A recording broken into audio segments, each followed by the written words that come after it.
Hello and welcome to Fergie's Gum. My name's Nathan, and as always I'm joined by my good friend Ahmad. Hi Nathan, how are you? I have been better.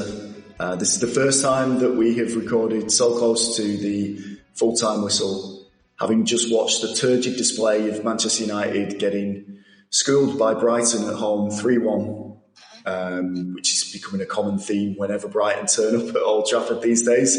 But that was bloody awful, right? Yeah, it was more of the same, I guess. They won a few games. Yeah, they give us hope. But yeah, sooner or later, the real quality of the players, it shows. And Brighton deserved to win. I don't think we had a single shot on target except for the penalty. And we were dominated all over the pitch. It was clear to see how Brighton had a clear idea, and United, they were just all over the place. It seemed like it was relying on individual brilliance again. After the great displays, I say great displays, after raising our game to play Arsenal away, City away, really digging deep, Liverpool away as well. But I felt today we really transitioned into that plucky underdog side, which is not becoming of a Manchester United unit. It's like we shouldn't be going to games, raising ourselves like it's an FA Cup final every time we play these guys. We should have more consistency throughout the team so that we can handle games against Southampton, against Brighton. We didn't actually mention we didn't record after the Southampton game, but even then, we came out of it winning 3-1, but we put in another poor performance. But today was probably more toothless than it's ever been. Well, I don't know. There were some good spells, I'd say. We had some good spells, but the first half we were okay. I felt 1-1 was a fair result. Second half, I don't know. We were asleep the whole half. As usual, these players tend to drop their heads whenever they face adversity, whenever they concede. They concede silly chances. The goals we conceded were, I have no words, to be honest. It's just the usual now. It's just the usual. Like you said, we depend on individual brilliance up front to pull something out of the game. But again, individual mistakes are also costing us at the back. Mainly Onana today. He was awful. In my opinion, he was at fault for the second goal. Third goal, it's obvious it was his fault.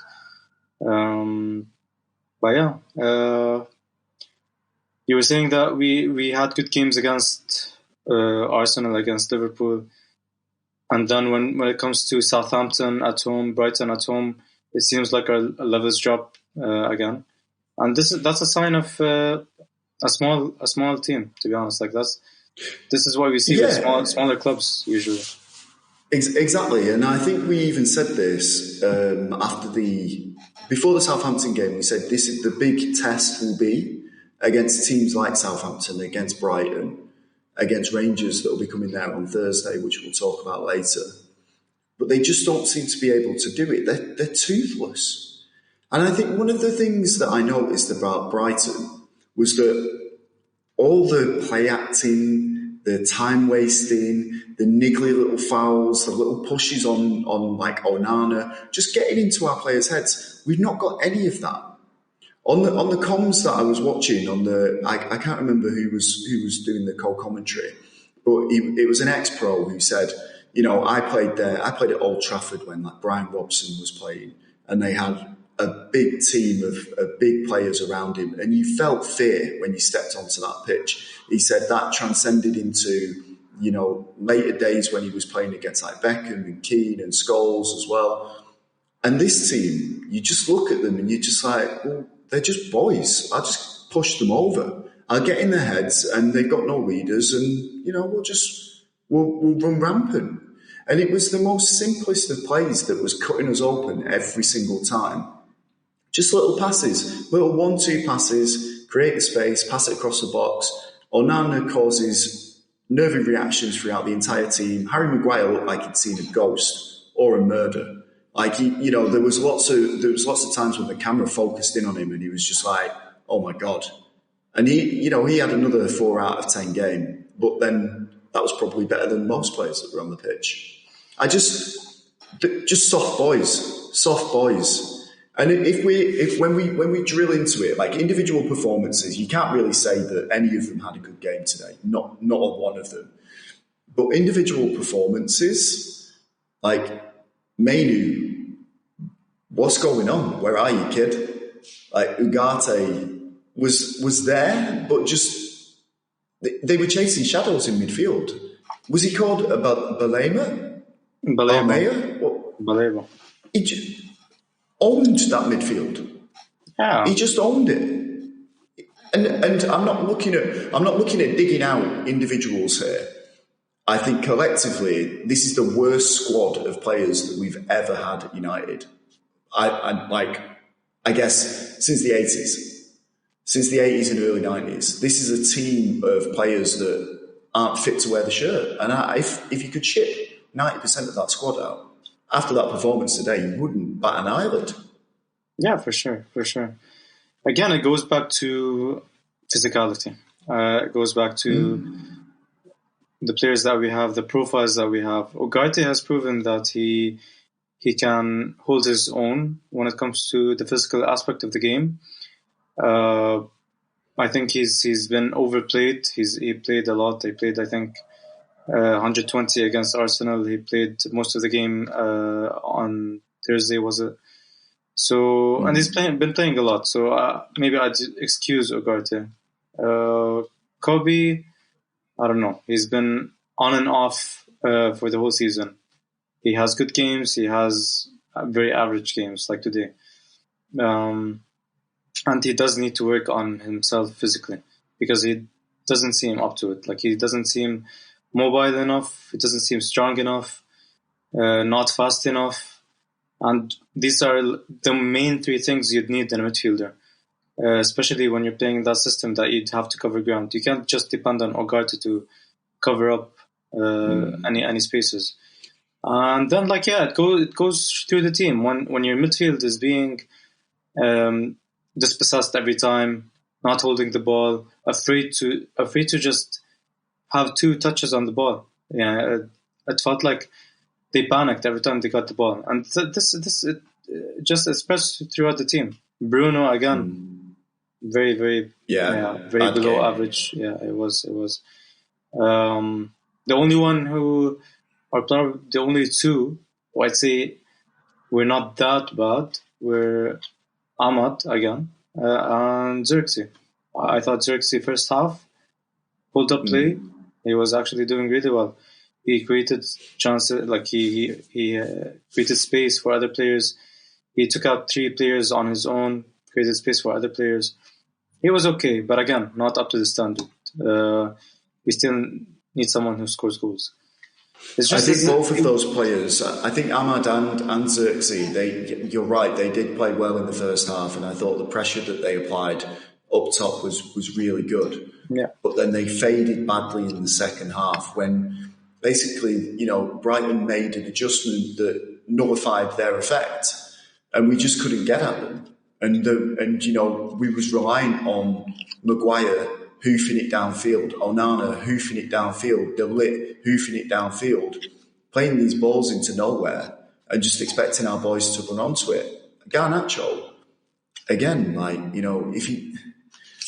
it's one of those games where you look at him and you want someone to make an impact.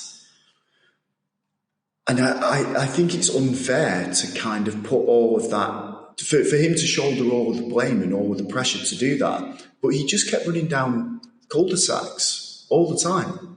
Couldn't beat a man. Dallo couldn't beat a man. Kept running across his man. He was making, I sent you a message, every time he got clear, he just kept trying to cut across his man because he was trying to buy the foul, or he just didn't believe in himself that he could outpace the defender that was coming in. It was It was hard. It was hard to watch that game. Mazraoui got cooked by Matoma over and over and over again. Yeah. Onana conceding when he did, how he did, just killed us completely. Just absolutely killed us. Whatever momentum we had, whatever energy, whatever resources we were going to dig into, when he dived at that ball with his hands in his pockets and it bounced off him, and then they score, that's it. Forget it. Game's over. And he just typified everything about the game. No, with Onana, it's very confusing with Onana. I mean, he has games where he pulls out. I don't know. It just feels like De Gea all over again. There are games that he pulls out saves that you're like, how the hell did he just do that? And then the simplest of stuff, like today, he messes up. Which, you can't do that as a goalkeeper, especially at United. You can't. You just can't. And I would actually look to replace him in the summer, even though I love him. I love him on the ball. He's calm. But to be honest, in the past few years, most goalkeepers, you can find 10, 15 goalkeepers who can do that, but who can actually save. So I think he's one of those who, if you can replace him, just do it. I don't know if you want to go through the whole team. You can say that about most of them. So I think that's it. And there's no. This is the thing. These players would be squad players in any other team in the top 10 of the Premier League. They would be squad players, not starters. I can't think of any of these players now that would get into the starting lineup of an Arsenal, of a Man City, of Aston Villa, of anyone. Because they're not physical enough for a start. They're not technically astute as a lot of the players are. They don't work as a team.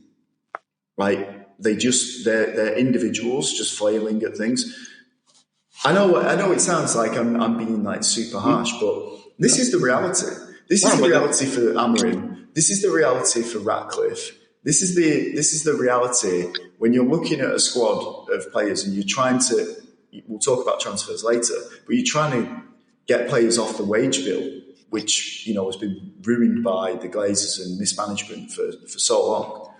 But the reality of it is that this is what you have to get, and relegation is not above this team. Relegation is not above this team. We could easily go down. Yeah, for sure. We need 40 points to be safe. We're on 26 now, I think. So, we need 14 points, which is, 4 wins, 2 draws.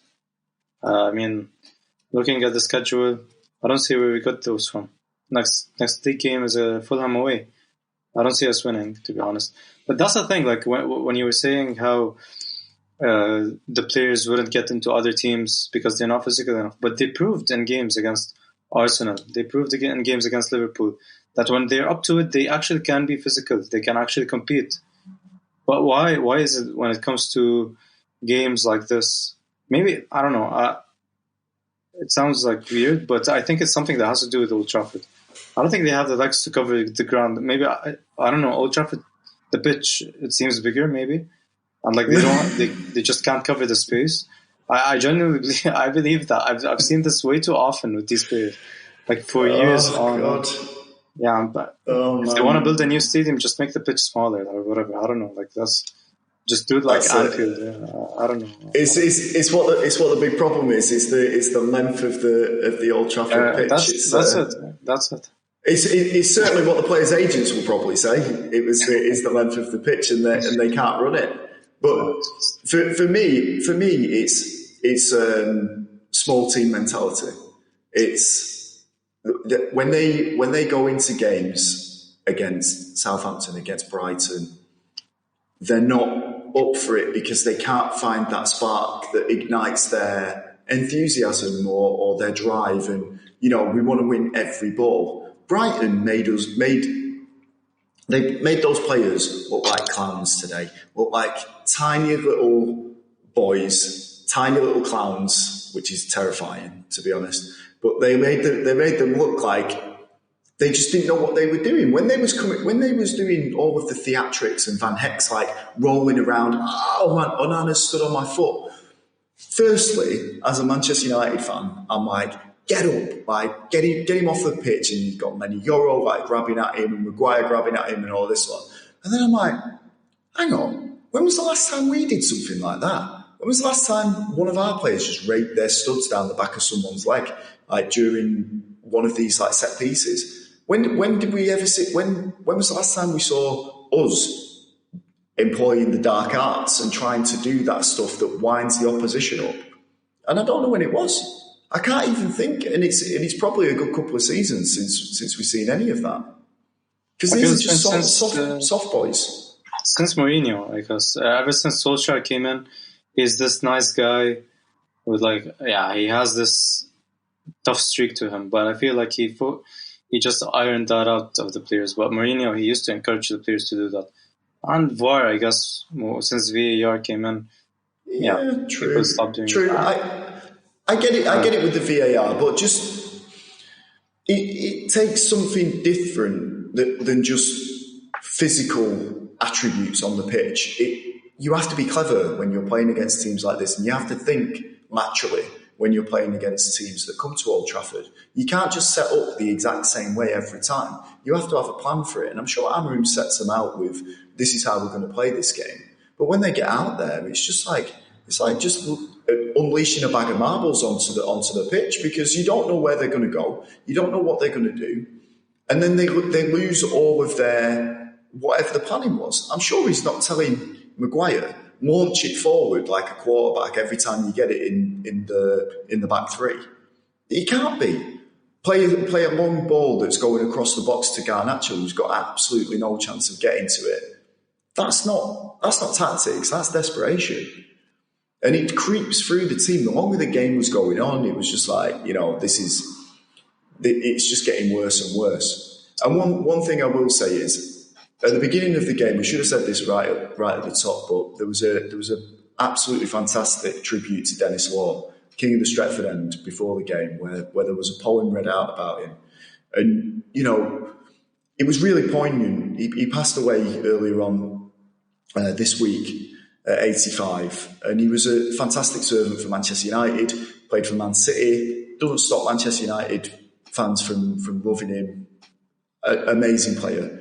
Tenacity. If anyone's listening to this and never seen Dennis Law play, I implore you to go and check it out on YouTube or Daily Motion, wherever you can find any footage of him, and just watch how he played the game of football. He was just there for everything, just drive, skill, just pirouetting on the ball. Beautiful player to watch. And after all of that, after that beautiful message and poem that they read out for him, and you're not unable to raise yourself and fight for every challenge, because that's what we were doing. We were second best at everything. You can't do it for that. What chance have you got? I don't know. It's this system that he's playing, that Amorim is trying to play, it needs specific players. It just does. It needs specific players, and we don't have them. For example, whenever we play this, we have a pattern of play, and then there's space for Dalot to run into, and we play that pass. If you have someone there who's actually left-footed and that's actually fast, that's a chance. That's a proper chance, because there's so much space to run into. But every time Dalot, he wants to take it on his right foot, like you said, he wants to go across his man, and he just kills the chance. But okay, I don't want to be harsh on Dalot again. I'm not just talking about Dalot. It's an example that you need players for the system. If you have, I don't know, just for example, just say Alphonso Davies there, for example, you're gonna get a chance, because he's just gonna run straight to goal faster than anyone else on his left foot.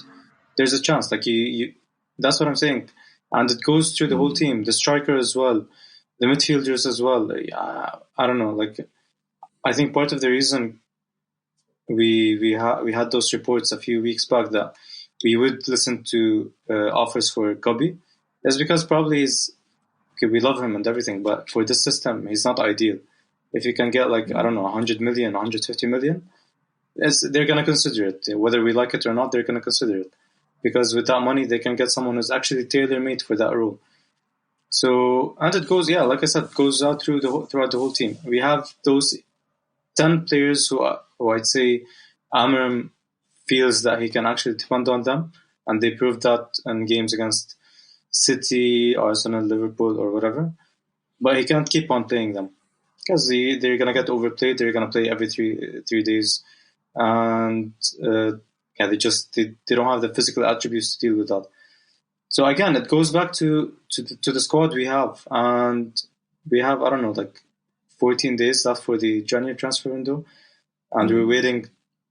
We're gonna get to transfer later, but I mean, we have to do something. We have to, because this season, we're joking when we say we might get relegated, but it's not that much of a joke because each passing week. I'm not joking anymore. I'm literally not joking about it anymore.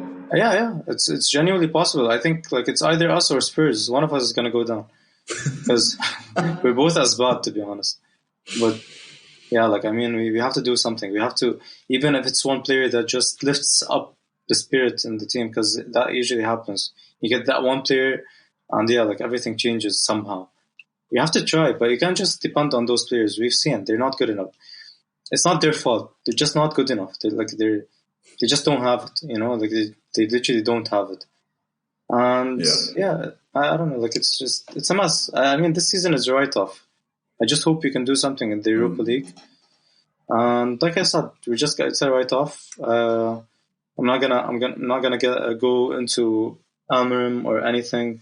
Some fans are like, they're like, why are you playing 5 at the back against Brighton at home? It's not about that. It's not about why he's not gonna switch to a back 4 just to win. Like I don't know. It's a whole thing. And yeah, we need to do something like sooner or later, because this is just depressing, to be honest. Well, we're going to move on to the transfer stuff in a second, but I'll just leave you with the facts about the Brighton game. Well played Brighton, first of all, because they totally deserve to win that game. Lenny Yoro continues to keep his losing streak from starting for Manchester United. Every time he starts for United, he has lost the game. And the only time that was different was against Southampton, and he was off the pitch when the comeback was on. And to show his kind of his immaturity within that team, it was typified by him going head-to-head with Solly March when he lost the throw-in or lost the free kick. That was just stupid, and a better captain would have been over quicker to kind of diffuse the whole thing. But I think that just exemplifies the entire squad right now.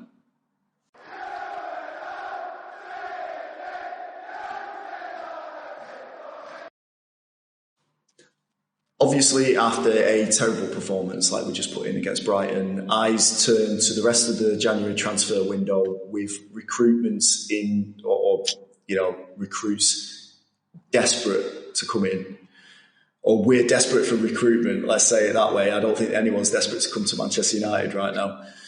But we definitely have to do something in this window. There's the talk of players going out is the hot stuff right now. We've got Rashford, who was dropped again against Brighton. He's not ill. It was just a tactical decision from Amorim, which reading between the lines means we're trying to get him out of the club, but we've not found anyone to do it yet.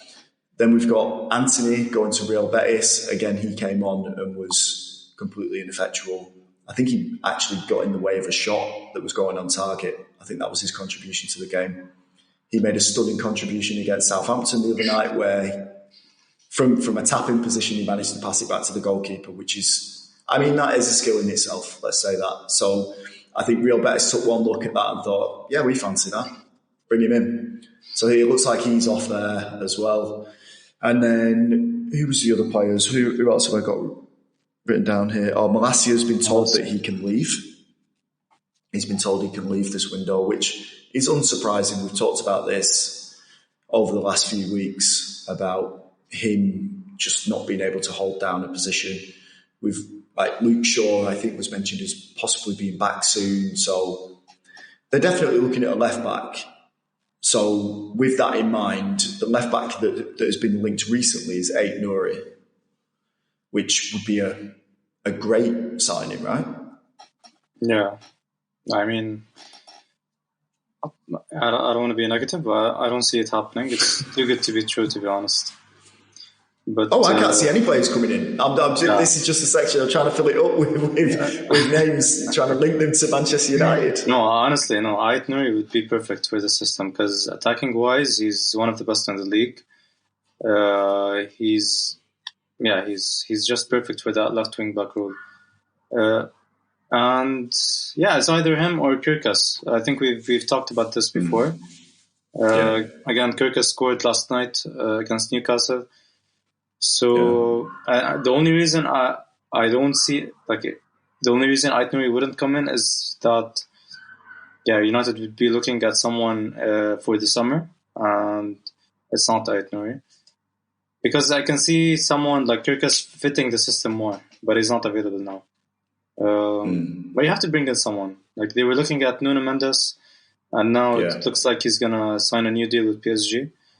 Alphonso Davies probably staying at Bayern now.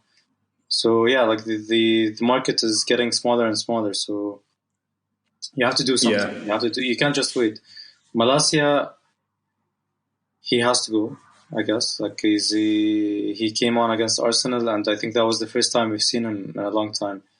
Again today there was, I'm not sure. Like against Southampton, maybe he came on as well. But it looks like he's leaving. But Garnacho too looks like he's probably going to go to. I'd take the money. I'd take the money on John. Honestly, if they're paying 50, 60 million, I'd take it on John. Even though I love him, but right now, you need, because if you get like the 60 million pure profit, for example, you can get like 3-4 players for about 50 million, and like for PSR, you can actually pay them off. I would do it. But my issue with any sales at the moment, and I said this on the last podcast, is that Jim Ratcliffe's looking to get the club back into a profitable business again, not into a successful team. First and foremost, he's looking forward to getting this team profitable again. Otherwise, you won't be talking about getting a new stadium and building, either refurbishing Old Trafford or getting a new stadium. You know, he wants it to be a money-making machine that he knows it has the potential to be, that it has been before, that it could be again. So my worry is that Garnacho money comes in and he doesn't want to risk it on buying someone in January. I think, if anything, he holds it back for a war chest in the summer. I don't think immediately he goes out and buys someone. I think he's just like, well, Garnacho's gone. So bring a youth player through and we'll sell them in the summer as well if they do well. I can't see him just immediately going, right, 50 million in, 50 million out. I don't think he'll do that. I agree. I don't think it's like that, but I also don't think that he's thinking more about the money part as much as, like, in my opinion, he is actually looking more at the sporting side, because he knows in the long term, if the club becomes profitable in a business aspect, what's the point if they're not doing well on the pitch?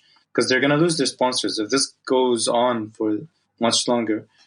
The only reason we have this many sponsors is because of our history, you know, like how we used to perform in the early 2010s. And the millions of fans across the world. I mean, it's one of the biggest global fan bases, right? Yeah, but you're not gonna, like, for example, the kids supporting United right now are becoming less and less. So my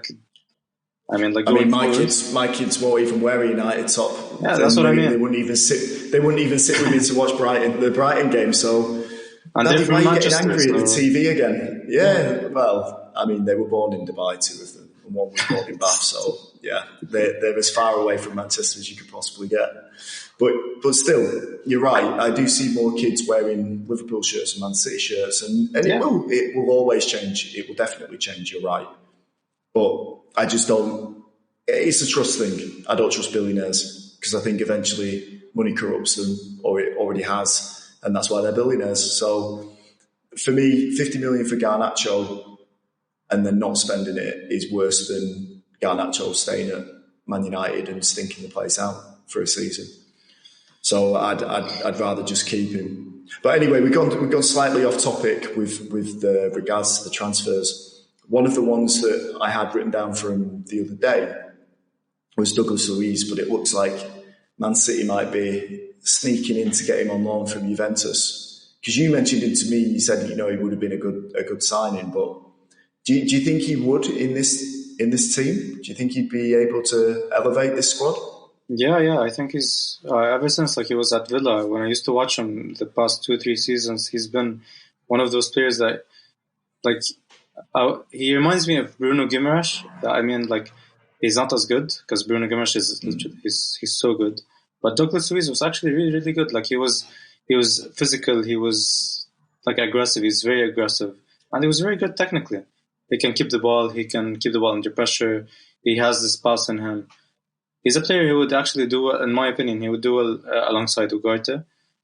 And he's not been playing at Juve for some reason. But yeah, I thought, and he has Premier League experience, which is, for me, I always look for that in a player, and I cry out for that in any signing that we make. Just get someone who can play in the Prem, who's played in the Prem, because we cannot keep on taking risks. You can get 5 players who are proven in the Prem, and then 1 or 2 who are not. And then you're if they do well, then that's good. But you have to get, your core has to be proven in the Prem, especially in a team like this. So yeah, Douglas Luiz was one of them. Also, I was thinking last night, why don't, it's not going to happen. Why don't we try at least for a loan for Tayo Awoniyi, the Nottingham Forest striker, the backup striker? Because Chris Wood is playing all the games. He's not coming. He's barely coming on. He scored again today, yeah. No, he didn't score. Chris Wood, yeah. Chris Wood's good, yeah. He's on fire, yeah. He's unbelievable. Awoniyi, I think he would do well in an Amorim system. He's very good at hold-up play. He's big. He's a good finisher. He can also create chances. And he's proven in the Prem, he's played in the Prem. He's not going to do any worse than the players that we have right now. So I think he's a good option. These kinds of players are ones that we should look around for. It's just it's depressing to even have a second string Nottingham Forest striker even mentioned as improving this team. But you're absolutely right. He would. So there's no denying it. And maybe he would be a decent foil for United. But I think they're probably going to look at wide players. I don't think they're going to make this. I don't think they're going to make a striker signing this season, which is why they're looking at Mbeumo as well, which again fits the template that you just mentioned there with Premier League experience. Able to come in and make an instant impact, and he would definitely take this team to another level. But again, would we just ruin him? The potential of him would be fantastic if he did come in. I can't see Brentford selling him. I don't see the reason why they would sell him. But would we just ruin him like we have done with every other signing that we brought in recently? Yeah. Just probably, yeah. Honestly, yeah. Fair enough. That's it. No, I think that's fair enough. That is it. That's all you need to say. Yes, we probably would. But we've been in for Bellingham as well, haven't we? Job? The younger brother, yeah. Again, one for the future. I'd like that to happen, to be honest, because I've seen clips of him. You can't really judge on clips, but it's a risk. It's a risk, but we should take it. But we're not, so I'm so depressed. I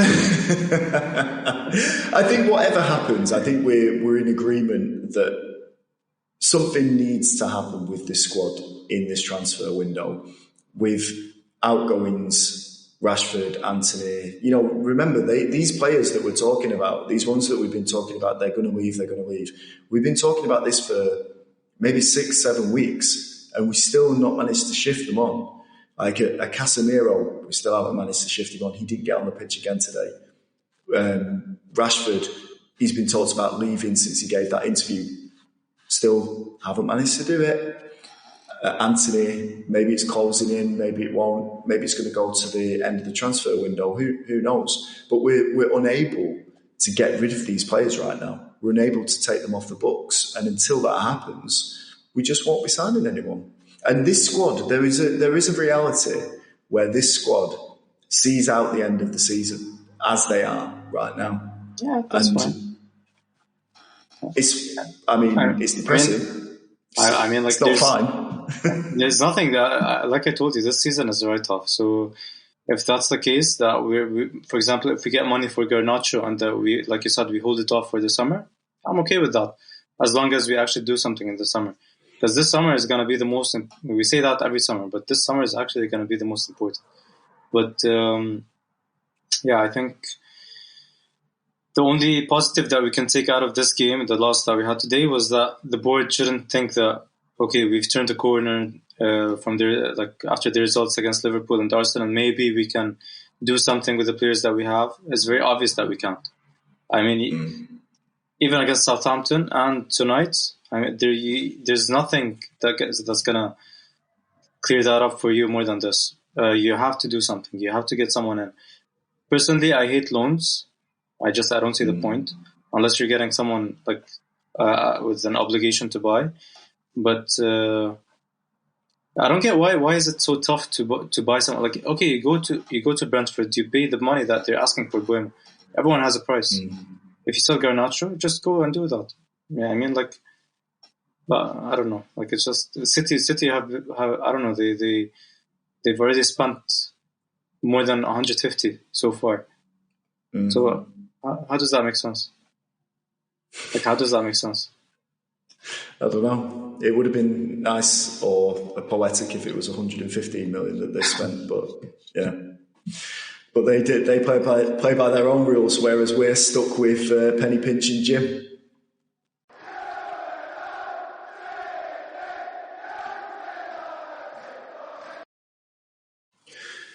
So Manchester United get to rectify a terrible performance against Brighton, against Rangers in the Europa League on Thursday at Old Trafford again.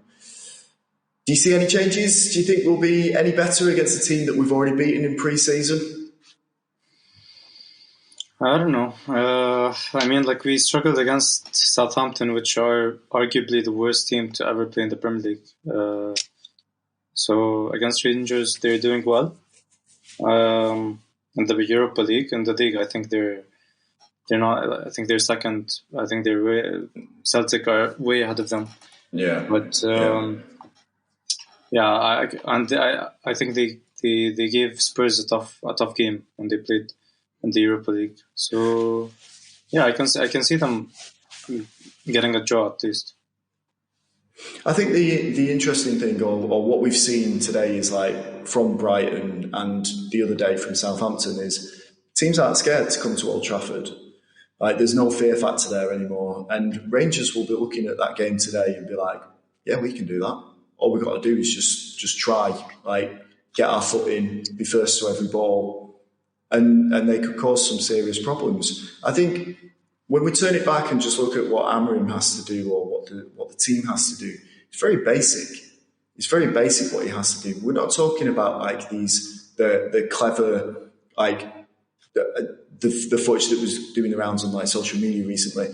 Get back within 3 seconds or whatever it is when you've lost the ball, get in position and make sure that you've got the overlap, can't get past this man and that man.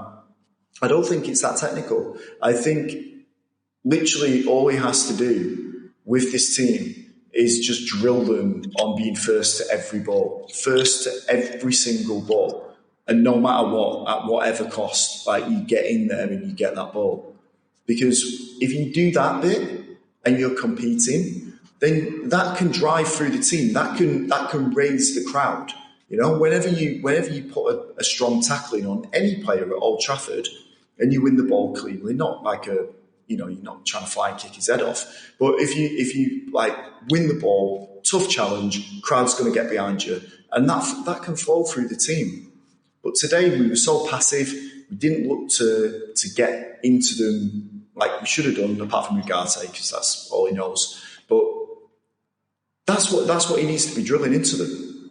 I might be simplifying things, but like, what do you think? What's got to change from this game today? I agree. It's just like, yeah, it literally is winning every second ball. winning every tackle, winning every duel. That's literally what it is, and I think it comes down to mentality more than actual ability. And I don't know. In regards to the game on Thursday, I can see us being that passive again because in the Europa League we haven't seen up to it. And the games that we've played, we've always seen passive, even when we were under pressure. So yeah, I can see another game with that. I can see another game with that. But the Europa League has taken, it's going to increase in its relevance to Amorim's season and to Manchester United's season now because of the way that we're performing in the league. This is going to be our route back to Europe next season. Like the FA Cup, yeah, maybe, but we'll probably get shuffled out in the next round against Leicester, who will come to Old Trafford and fancy it again. You know, how good would that be? Rude putting out his old employers in his first game back. I wouldn't mind, to be honest.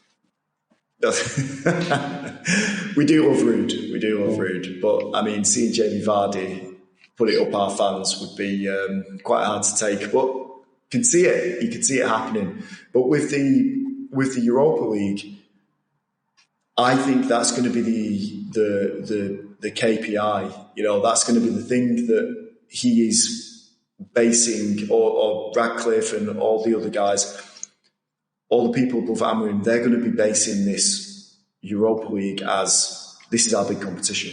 This is what we need to do well in. Because top 10 finish, yeah, maybe we could get a top 10 finish in the league, but we need to win this competition. And and if we don't book up our ways and try to be a bit more solid against teams that might not be as good as Man City, might not be as good as Liverpool, might not be as good as Arsenal, if we can't raise it against them, then forget it. I mean, the thing with the Europa League this season is that no teams drop from the Champions League. That's been the issue most seasons. Okay, it gets tough in the knockout stages because the teams that finish third, they drop out. But this season, there isn't. So, you can actually see us winning it. Personally, I think we have a chance for more than one reason. I think the formation that Amorim plays, it favors knockout games because you can just sit in and grab a result home or away. And another thing is that players seem to get pumped and perform when it's something important. So when you get to the later stages of the Europa League, yeah, you can see us raising our levels, especially if by that point our league position, we're not that good, and we start, for example, resting players in the league for the Europa League. And yeah, the teams in the Europa League that are there, they're not that good. I don't want to say they're not that good, but there's not the standout team that you're gonna look at and say this team's gonna win it, because we should be one of those teams that should win it. The other teams. Who's at the top of the Europa League right now? Do you know? It's Bilbao, I think. Okay. I think it's again, they're another tricky cup team side, yeah. It's Lazio, yeah, Bilbao and Lazio. They're tied for points. Okay, let me ask you then, who out of this squad that we've currently got, who makes it into the Thursday squad against Rangers? Who makes it into the first team based on what you've watched over the last few games with Southampton and Brighton, and we can even go as far back as the Liverpool game, but the Arsenal game, sorry. Who gets into that starting 11 for you? I can see Bayern playing, to be honest, because why not? It's a cup game. Onana, yeah, he didn't do well today. Bayern deserves a start again. So maybe Bayern De Ligt, he's been good. Maguire has been good. I'd bring back Lisandro. The wing backs, they're going to be the same because we literally have no one else. And yeah, I was hoping that we could give Ugarte a rest and maybe play Collier, bring back Bruno into the centre mid. And up front, well, I don't know, maybe Xerxes. I would play Xerxes because Højlund. Yeah, we didn't do a Southampton review, but Højlund in that game, unbelievably awful. So I'd play Ahmad. He should spend less time arguing with people on Instagram and more time trying to score goals. No, on Højlund, the thing is, I don't like that he stinks up the place. For example, the first half he literally did nothing except, and he lost every ball. He couldn't keep any ball. Every ball that comes, it bounces off of him. Except for that one chance when he ran in behind and he played the cutback to Garnacho and Garnacho misses, and then Højlund, he goes crazy and he starts kicking the post as if what are you doing? It's not like he created 5 chances and they're missing them all. This is the first good thing you've done. Anyways, but that's because he knew that he wasn't going to get another chance. I mean, we've all watched him this season, and he's been, wrestling with defenders and not much else. So I know it's harsh, but yeah, you're right. Let's just get back on topic. Xerxes gets the starting berth, left and right though. Yeah, Garnacho, Ahmad, I guess. Yeah, Garnacho, Ahmad.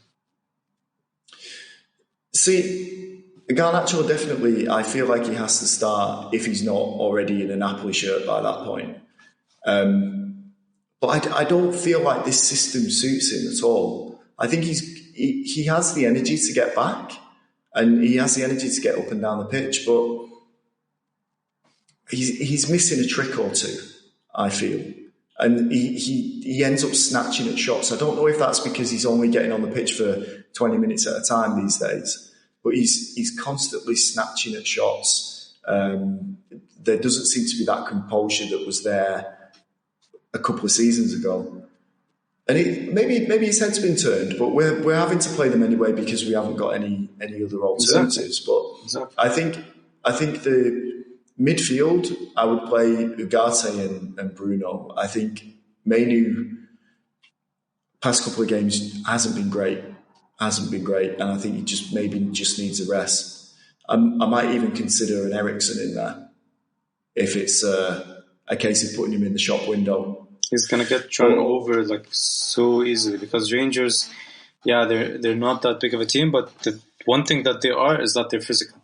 They're actually physical. Yeah, but we get any team that comes to Old Trafford. We could take an 11 from our mates that we play with and give them a game. No, but just one touch passes. If you play Eriksen, it's a death wish. Just you might as well not watch the game. You're not going to watch it anyways. So I might just not watch the game. I mean, it's on at midnight, right? Yeah. Yeah, there's no chance of me watching that game. That's why you're casually saying Eriksen, because you don't care. For me, I'm not going to sit 90 minutes and watch Eriksen. Well, I know that you have to watch it, so that fills me with a little bit of joy. What score do you think it'll be then against Rangers? 1-1.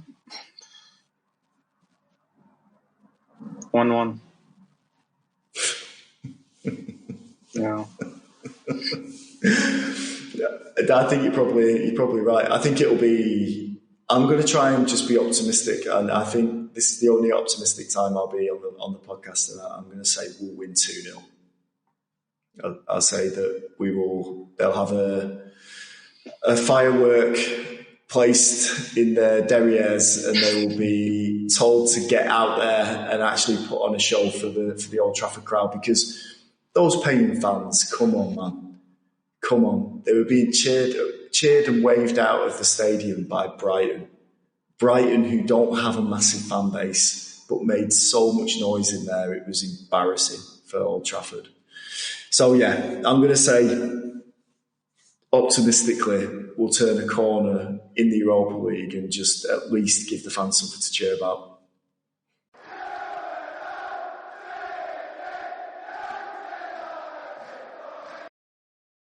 Okay, another slightly depressing Manchester United podcast has come to an end. Not much to say in the way of positives, really, was there? Maybe that'll change after the Rangers game. But we'll be here with another podcast after that, and hopefully our fortunes have changed, and maybe there'll be a bit more fight in this team against the Scottish multiple champions. So anyway, thanks for listening. Really appreciate it. Do subscribe on YouTube and wherever you do get your usual podcasts. And we'll speak to you again next week.